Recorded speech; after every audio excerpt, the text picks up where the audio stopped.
Ավելի Նիկոլը հիմա արդեն բացահայտացնում է Ռուսաստանի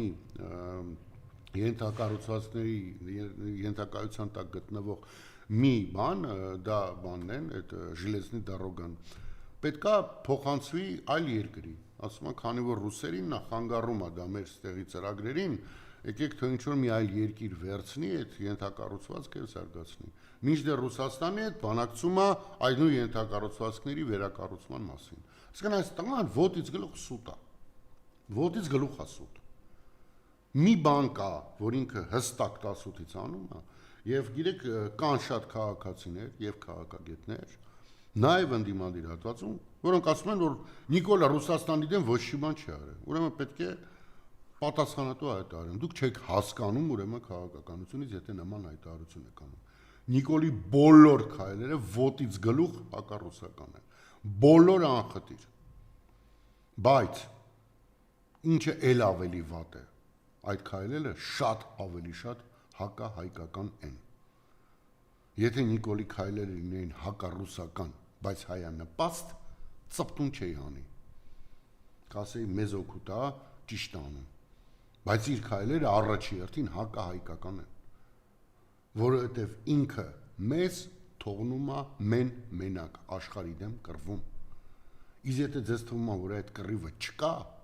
ապա դուք կրկին չարը չարսխալվում եք, աշխանում գնում է բաժանում։ Երկրորդ համաշխարհայինից հետո առաջին անգամ նորից աշխարհում տեղի է ունենում բաժանում, եւ այդ բաժանման մեջ դու պետք է կարողանաս անես ամեն ինչ, որպեսզի պահես քո երկիրը։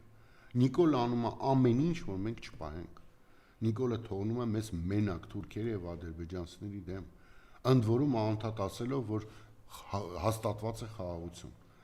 Այսինքն ում է դա հաստատված խաղաղություն։ Այն քո հարևանի, որի հետ դու այդ խաղաղությունը հաստատելու համար պատես կառուցում է իրար բաժանող։ Թե այն հարևանի, որի բանտերում տասնյակ հայորդիներ են պահպանվում եւ իրենց մասին հայտարարում են, որ չենք տալու։ Իրանց հետ էս խաղաղություն հաստատում։ Թե այն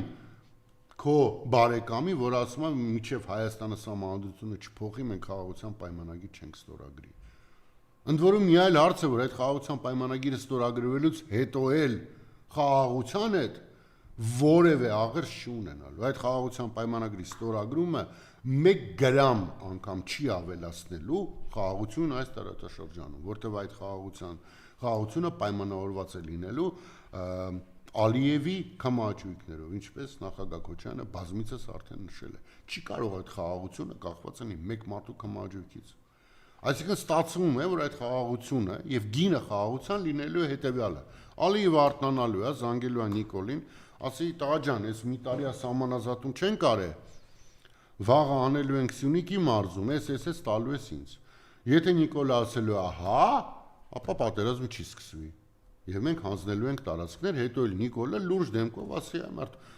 արփի դասագրքերում մի հատ բան կտա, քարտեզ կտա, պարզվեց այդ քարտեզը, որը մերը չի եղել երբեք այդ տարածքը։ Դրանից հետո էլ հմեկի տաղավարում Պետրոսը կանչելու է մի ինդիմադիրի ու ասի, այ եթե դուք գաք իշխանության ինչ եք անելու, հետ եք բերելու այդ տարածքը։ Արա սրանք լավ ձևը գտել են։ Հանձնելով գնում են, հետո մեզ են կանչում տաղավար, ասում են, որ դուք գաք հետ եք բերելու։ Հո գժանոց չի։ Այսինքն ասեց անընդհատ հանձնեք, հետո մեզ կանչեք, ասեք, բա որ դուք գաք հետ եք բերելու։ Արա մենք գոնե չենք հանձնի, ինգեր։ Ես շատ եմ վախում մյուս տարի օրինակ, սա Աստված մի առասի վերարտադրված են, ես պատկերացնում եմ, մեկի տաղավարում լուրջ դեմքով Պետրոսը նստելու է օրինակի համար դաշնակցության ներկայացուցիչին,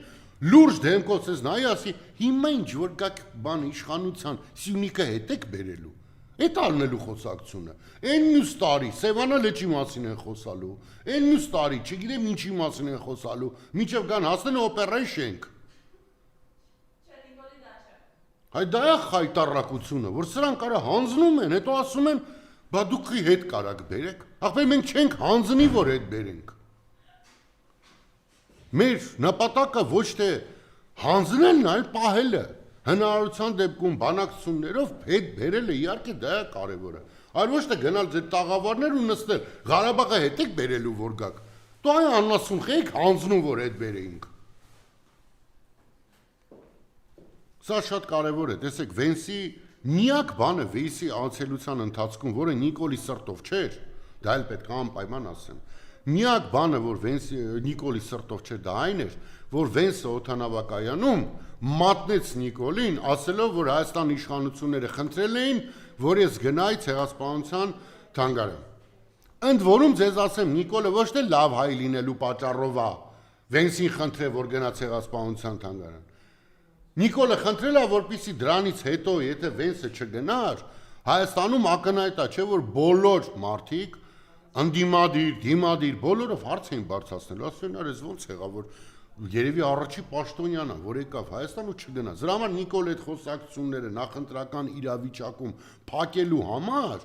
Վենսին խնդրել են, որ գնա։ Ընդ որում Վենսին ուղարկել են ոչ ազգային ժողովի նախագահն է, հետը գնացել ոչ Նիկոլը։ Գնացել է կրթության նախարարը, որը հետևից ինչ որ անվճար պրիլաժենիայի պես կանգնած է եղել, չէ՞ երևաց է, որ թուրքեր ու ադրբեջանցիները հանգած չնեղանան։ Ընդ որում համոզված եմ թուրքերին ու ադրբեջանցիներին Նիկոլը ասել է, դե ինչ մեղք ունեմ, դե գնացել էր, տեսակ, ես մարդ չուղարկեցի։